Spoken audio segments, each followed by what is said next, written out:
Did police contribute to the series of homicides that happened in the weeks before Carnival by easing up the pressure they were putting on gangs and suspects? As a matter of fact, we have increased twofold the number of operations within the city and around the city. I think on our last press conference, we would have reported somewhere in the region of 40 plus firearms having been recovered thus far for the year. To this date now, that has increased to 60 plus.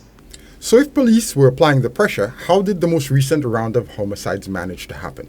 The thing is, when the police have some of the perpetrators on the run, they become a bit desperate and they become a bit careless in the acts that they perpetrate.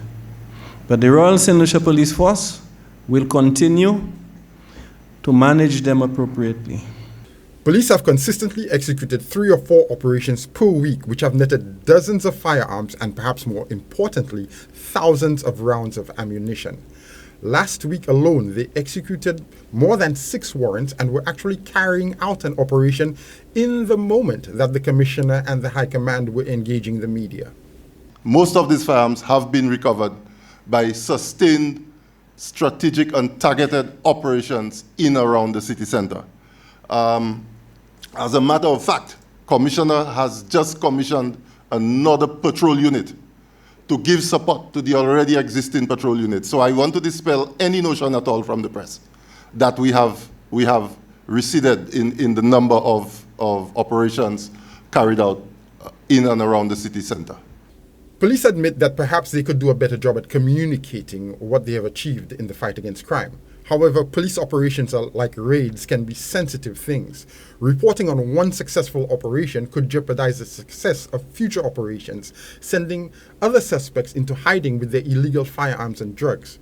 Even before public and political pressure come to bear, police are walking a tightrope. But if one thing has been made clear about the vanguard era of St. Lucian police, it is that they do not back down.